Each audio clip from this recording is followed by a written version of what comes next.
Is network marketing professional, ethical, and legitimate? That's what we're going to talk about today.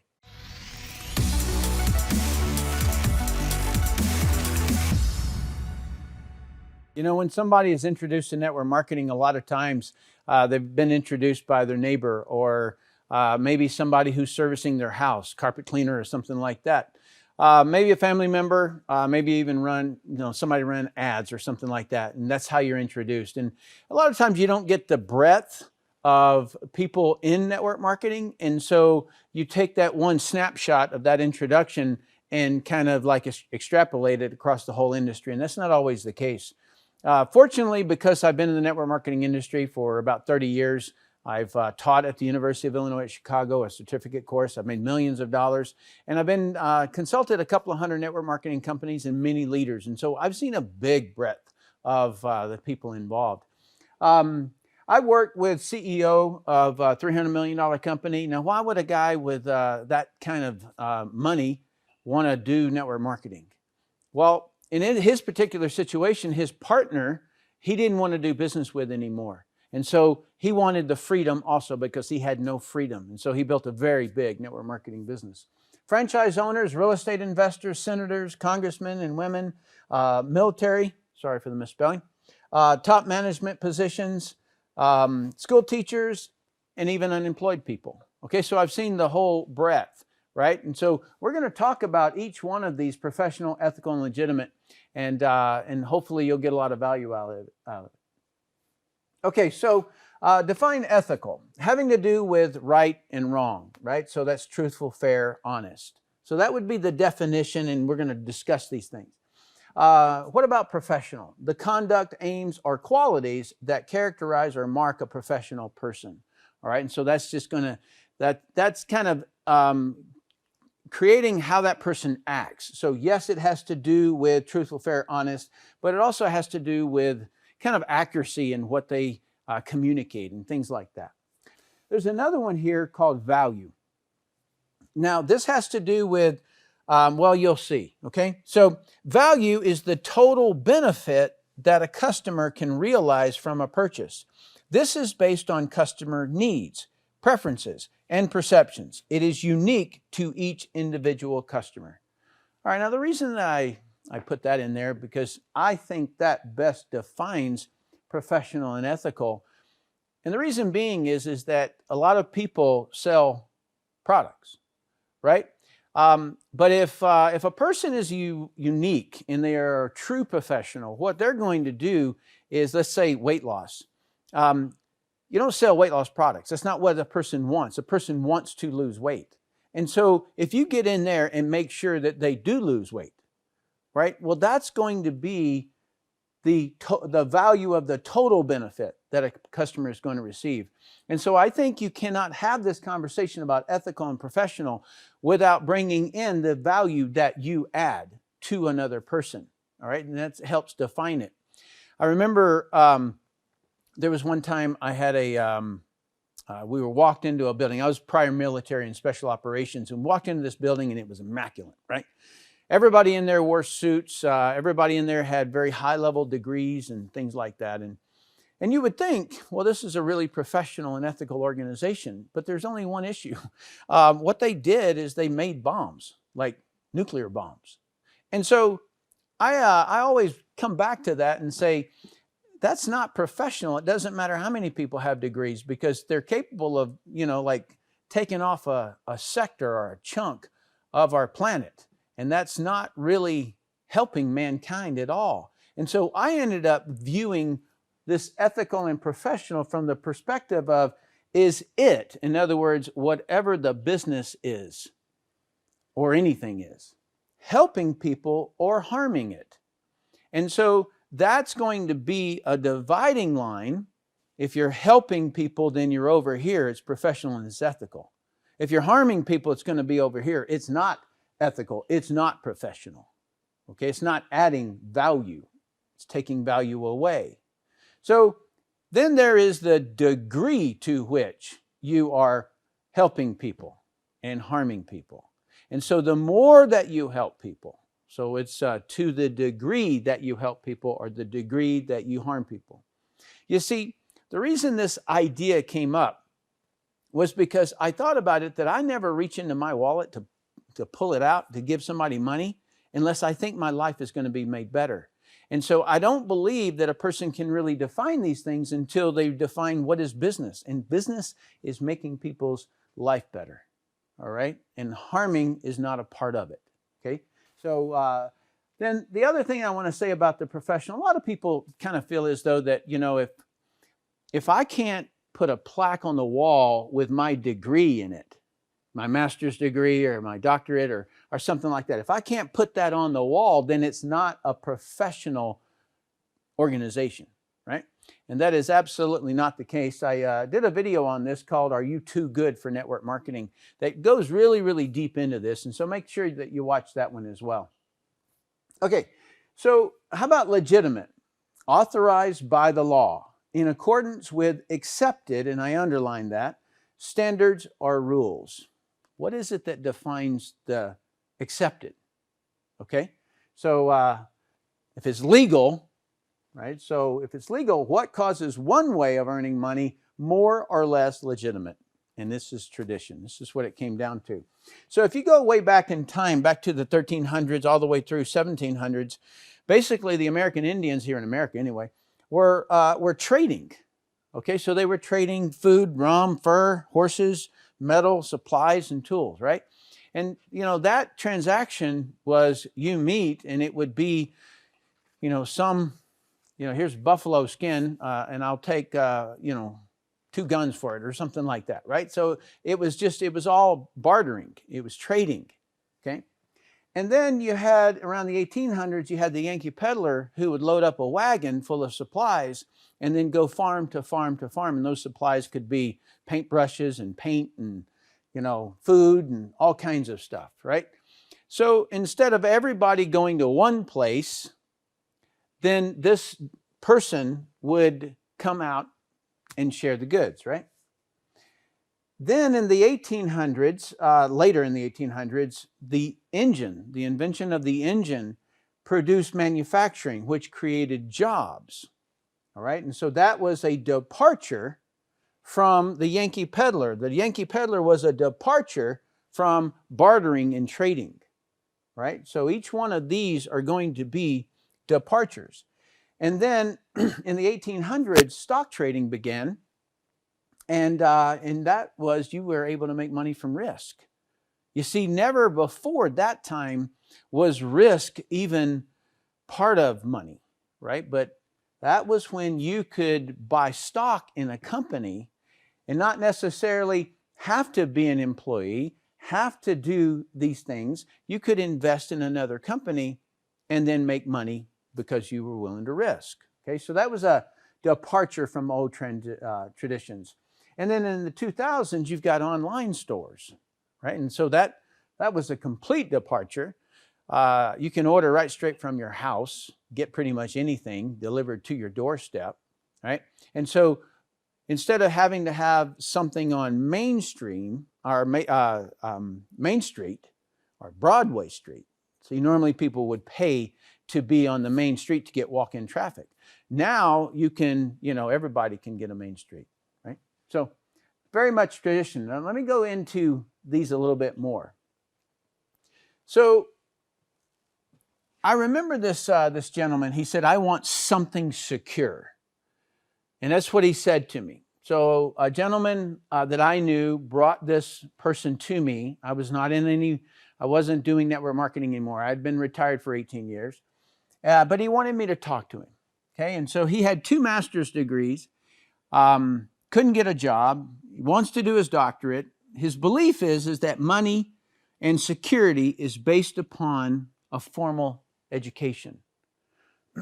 Okay, so there was a time frame after the 1800s where that became a very, very big issue. So when I talk about, a person feeling as though that it's not really professional, if you can't put a plaque on the wall that you got a degree in it from a formal education, okay? But it's just absolutely not the case. But if you grew up in a time frame, in a tradition, especially your family, is that, oh, no. We go to Yale in this family, right? Or, like they have this alumni adherence, right? So that gentleman, I couldn't even believe what I was hearing, because he said, like, I want security. And he thinks that security is from external, right? And that's not the case at all. The most security comes from owning your own business, because you control more of it. A job, you control very little. And that definition of security, I don't know where that idea came from, but it's definitely not in job. Okay. And then I was on a stock trading forum, and there was somebody who said, and they were talking about network marketing. It was kind of anti-conversation going on. And he said, they're just trying to get people to join the business, right? And well, he obviously doesn't know what a franchise does, because a franchisor, in other words, the person who owns the whole franchise, he's trying to get franchisees. Is that legitimate business? Sure, certainly appears to be, right? So this person was basing old tradition on new business model. Okay, so the franchise, he didn't even equate it to it. Okay, so then this one here, stock trading, same stock trading forum. He says MLM is illegal because they don't get customers. It's just a big money game, right? But he didn't even recognize that when you trade stocks, you have no customers, right? Like, it was so hypocritical. I couldn't believe that he was saying it, and I'm not somebody to be antagonistic or anything. I could have written back and say, do you have any customers? Like, if I buy Facebook stock, it doesn't mean that I have customers, right? So, but I can still make money from it. All right, so that has to do with how a person views, if it's legal, right? And if one is more legitimate than another, most of the time it has to do with how they view it. Some people are just, this is a computer, you're going to walk into my store and you're going to buy it, you're going to walk out with this, and this is legitimate business. And there's no other legitimate business, right? That's just the view that they have on it. Okay, so this is, I alluded to this a little bit earlier, but if you really examine it, all people are involved in buying and selling goods, services, and risk. That's all we're involved in. Okay, so goods, you know those: cars, food, houses, vitamins, shampoo, whatever. It's the thing you walk out of the store with, or you order it and it comes to your house. Services would be like a barber, taxi, internet, yourself. And you say, what? Yeah. So when you get a job, you're selling your services to another person. All right, so business owner hires somebody, he's buying a service. The person who's the employee is selling the service, right? And then you have risk. And risk would be you buy stock, or you buy bonds, or you buy insurance. And then any business owner is going to have employees. Okay, so I'm just going to touch on this a little bit more. If you just think about you being a business owner, there's going to be a point in time where you're going to run out of one of two things. Time. I don't have enough time to do this, and this is more important, right? So you're going to have to hire somebody, or you're going to run out of talent. Well, I don't really know how to secure a website, and so I'm going to have to get somebody else. Okay, so time or talent you're going to run out of. There is nobody who creates massive wealth. There's business owners that really just bought a job, right? But if you want to create massive wealth, you're going to have employees, all right? Or you can have independents, all right? So in network marketing, we are independent contractors. We're paid based upon production, not a salary, all right? So, and all employees, they're basically, they're necessary, no question about it, right? They're expensive. Okay, so because, like, this is where the risk comes in. So let's say that I hire somebody and his resume is incredible, but I don't really know yet, right? So I'm going to pay him $2,000, $3,000 a month until I find out that, he made the whole resume up, right? And I may do that 3 or 4 times before I get a good employee. And so there's a lot of expense. There's a lot of risk involved. A person who becomes an employee is also in risk, okay, because the job could go out of business, right? It's a part. So, so that helps you to understand that everybody is involved in all of these all the time. Okay, so when I've sat with people and I talked to people, and those people who think that network marketing is not legit, it's come down to just a couple of primary things. Number one is they do not understand recruiting people instead of only selling the product. This is one of those tradition things. And, it's like you hear a presentation and the person is talking about you making more money. And you're like, wait a minute, right? What am I selling? Am I selling these things, right? Why is he talking? How much money can I make off of this thing? Like, how does this skincare or this nutrition or this whatever add up to be all this money? How much margin's in it, right? So the person is completely thinking from the perspective of selling the product. So when you start talking about recruiting, or if you're sitting there and you're hearing somebody talking about recruiting and you making more money, that's the point at which they get that kind of like, right? It's not legit.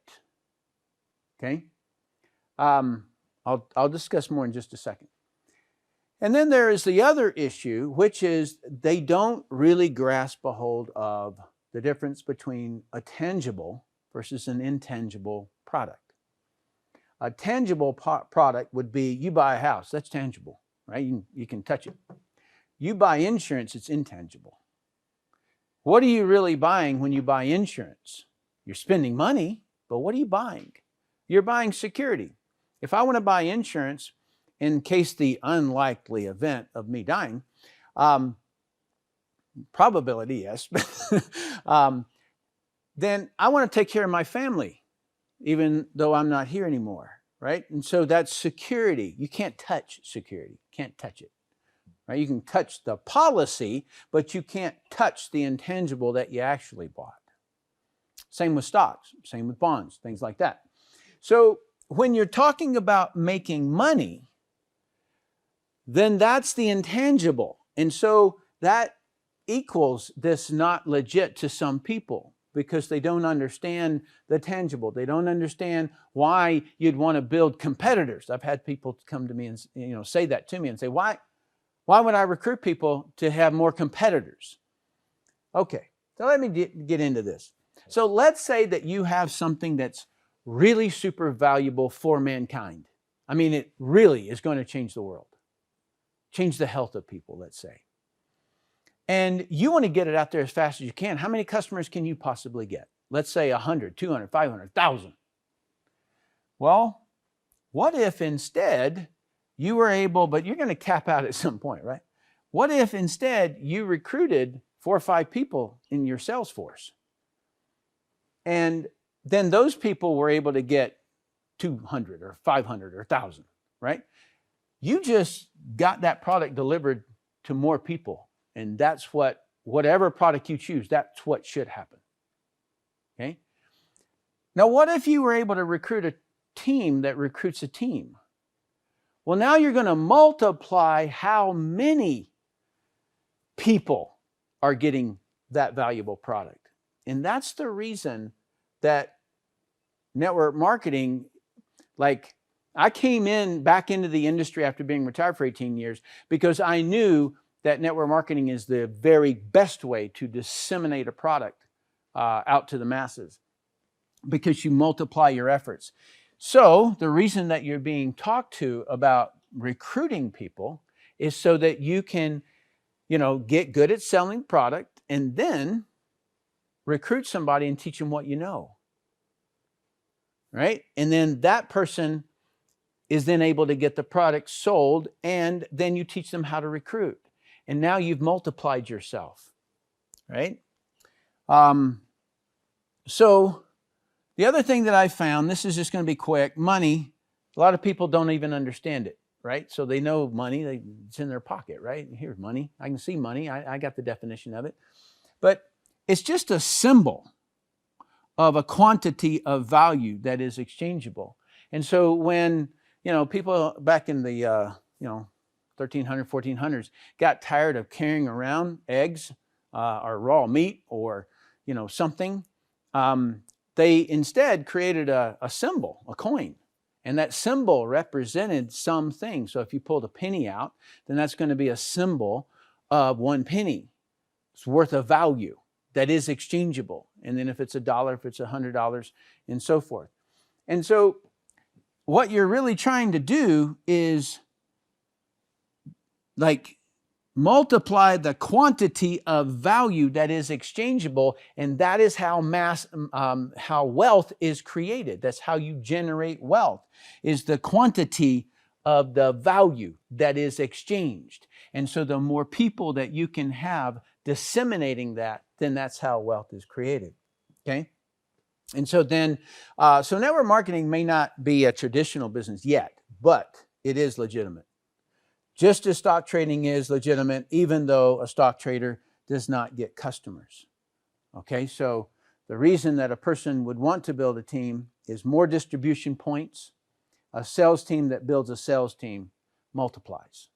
All right, and it's how I can, bring in, 70 people or so, and it turn into tens of thousands of people very rapidly because they're disseminating that product.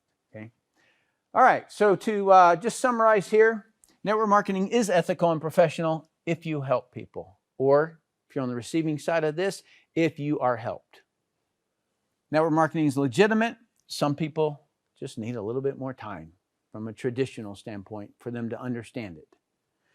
So the old tradition is sell products and services, hire employees. The new tradition is sell products and services, and instead get independent business owners, because then you're only paying people who are productive, right? And it's a much more efficient run organization when you do it that way. So hopefully this has helped you. If you found it helpful, please give me a thumbs up, comment down below, and I'll see you in the next video.